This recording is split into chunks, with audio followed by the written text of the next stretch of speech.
fell back to sleep. I had a dream. All I seen was yellow tape and red and blue lights.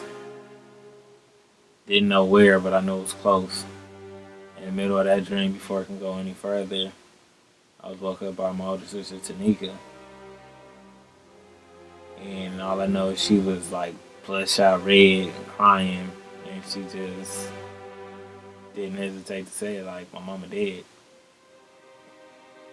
Well, he was, I take it about 9 months old. He got sick. Then his mother got sick. So we found out it was tuberculosis. And it got to a point to where he had his tongue started lagging and started going to sleep, and he wasn't drinking his bottle.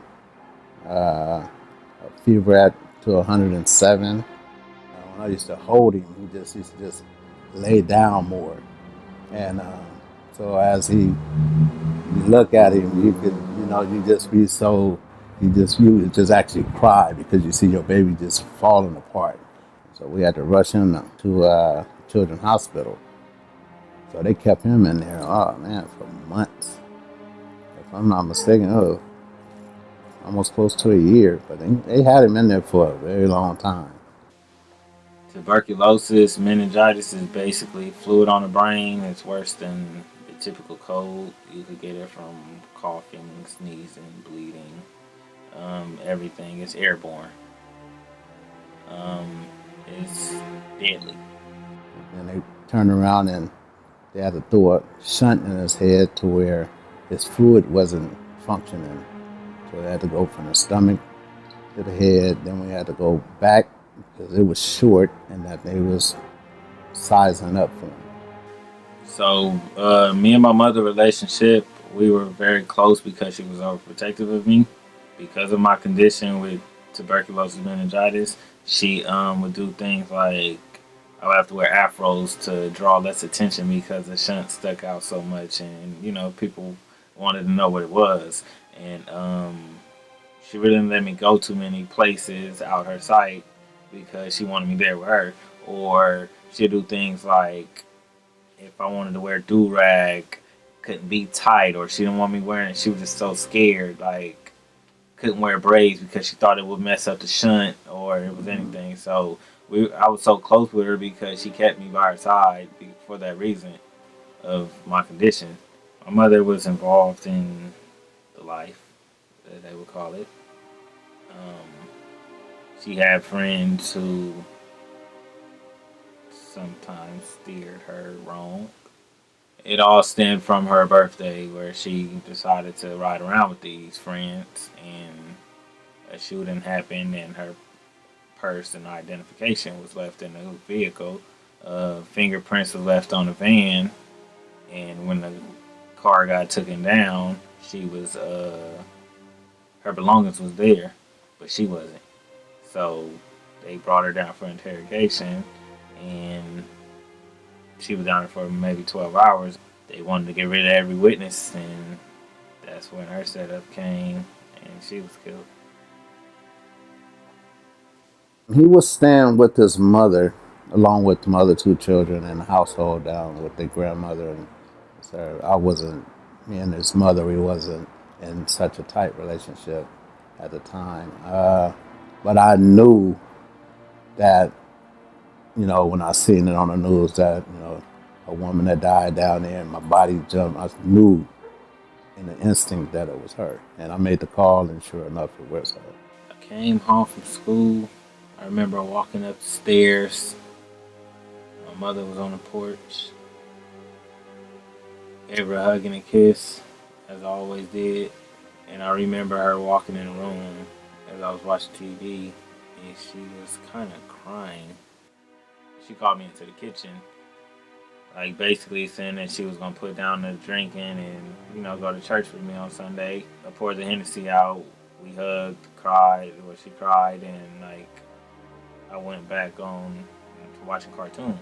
My mother told me that she had to go around the corner to handle some business and to stay home and watch the twins. I had a dream that like all I seen was yellow tape and red and blue lights. Didn't know what or who, just knew it was something. And in the middle of that dream, I was woke up by my sister, Tanika.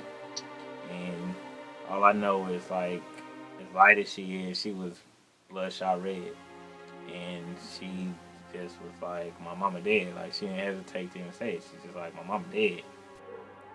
They was taking it hard. I mean, because I'm sure they love their mama to death. But I got down there, and they was Dane, Tiffany, and Deontay, and Tanika, and Antoine. They all had this look about them. They knew their mother was gone, and then they don't know.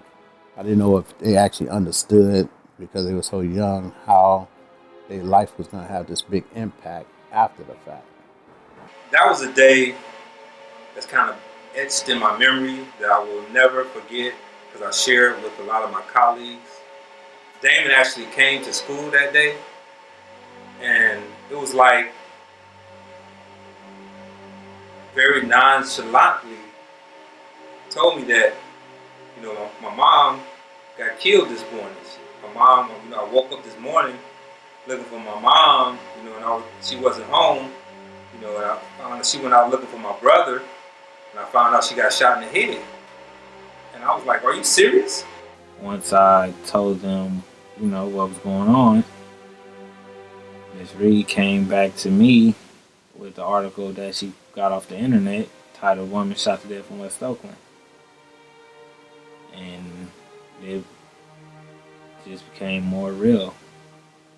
He was like really devoid of any emotion, kind of desensitized by the whole situation. And as I become more educated about this work that I do, I've learned that our students, just like soldiers in the war, our students also suffer from PTSD. But for a lot of our kids, this is where they feel safe.